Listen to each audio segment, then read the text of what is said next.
So think back to when you were a kid, like 10, 11, 12 years old. Was there something that you just wanted to do, something you loved doing, something you were sure that when you grew up you were going to do that because you loved it so much? I know Ken probably wanted to blow things up when he grew up. I was already going. Tim was going to be a world-class speaker, but for me it was football. I love football. I slept with a football. I knew I was going to be a football player when I grew up, which I'm not, but I'm sure I'd be a football player. So, but my first chance to actually play, I was in 5th grade, and one of the 6th graders on the 6th grade team was not going to play that next week, and I got picked as a 5th grader to take his place. I was so thrilled. I mean, this was like the biggest thing that happened in my life. I was going to actually play in a game with the 6th graders, a level ahead of me. So I was so excited, I couldn't sleep all week. I mean, have you ever been that excited? You can't even sleep. I was like that all week. So Saturday came, the day of the game, and it was a beautiful day. It was, sun was shining. It was in the low 50s, perfect day for football. So we got into the game, and it's late in the second quarter, and the score's tied 6-6. We have the ball, it's 4th down on our opponent's 6-yard line. It's 4th and goal to 6-yard line. So our quarterback, Brian Bowerman, a little wiry guy, he always walked kind of bow-legged, but he calls timeout, runs to the sideline, talks to the coach. What are we going to do? It's 4th and goal. So Brian runs back to the huddle. We're all anxious. We're in the huddle waiting for, what's this big play we're going to run on 4th down to, score a touchdown. So Brian gets into the huddle. We're all looking at Brian. Brian looks at me and points at me and says, "You're going to score a touchdown." I go, wow. This is the moment I've lived for. My moment, and the spotlight's on me. I'm going to score a touchdown. So the play's a sweep right. So Brian gets under the quarterback, takes a snap, pitches me the ball, and I'm running to my right. And I'm in my glory. I don't know if you've ever felt like this. This was it. So I'm running, and my blockers it's a sweep, so my blockers are all out in front of me. And I know, just like I've seen on TV hundreds of times, I'm going to follow my blockers right into the end zone. So I'm running, and this is it. I'm so excited. So I'm running, and all of a sudden, I hear the whistle. And I'm thinking, well, what happened? I'm not in the end zone. What's happened? And I look down, and I realize I'm out of bounds. I'm at the 2-yard line, I'm out of bounds. And I'm standing there, and I'm thinking, what happened? What happened? Well, what happened was I took my eye off the goal, and I didn't follow through. And that story has haunted me to this day. I still think about it. So follow through, coaches talk about follow through all the time. Whether it's it's tennis, follow through, or bowling, you always have to follow through. But what if somebody tells you they're going to do something and they don't follow through? Or if you've gotten excited about a project and you're all hyped up and you get into it and you're thrilled to be in this project. You get about halfway through and you start losing steam, and you hit some roadblocks, and you kind of get to that point and you decide, well, maybe I'll move on to something else.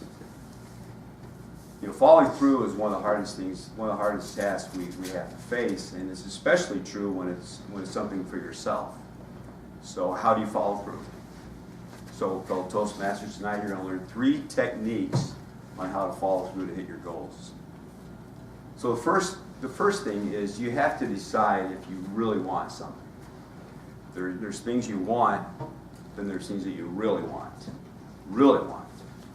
So you may decide you're gonna go work out, and you don't follow through. You have to ask yourself, well, what happened? Well, did you want to work out because your friends are going to go work out, or did you really want to work out? When the motivation comes from within, that inner motivation is what's going to keep you going, rather than just to go along or because somebody else wanted to do it. You have to have that inner drive to know. You have to convince yourself this is something that you really want, rather than just want something. The second thing is you literally, and this is the hardest one, the second one is you have to literally wash away fear.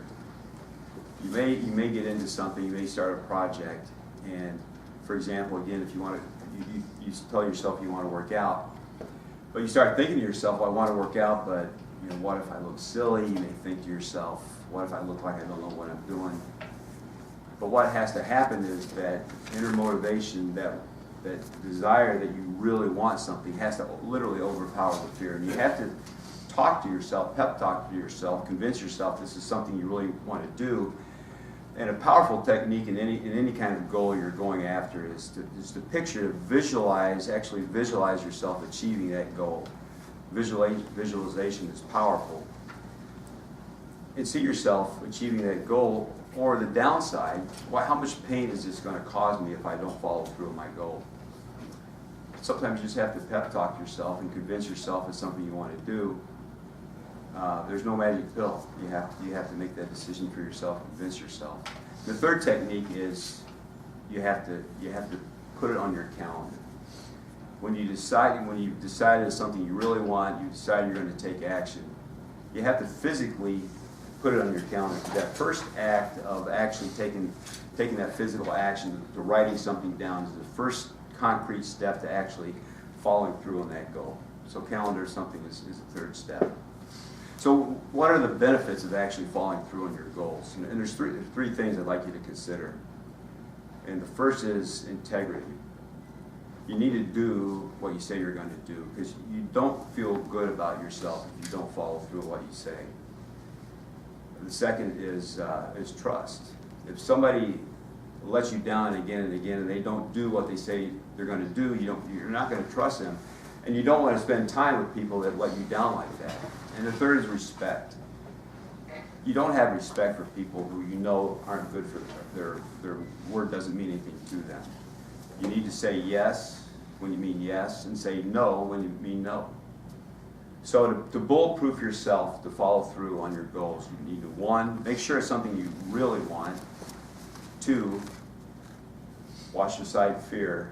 And 3, calendar it. And keep your eye on your goal, follow through, and then you won't end up out of bounds.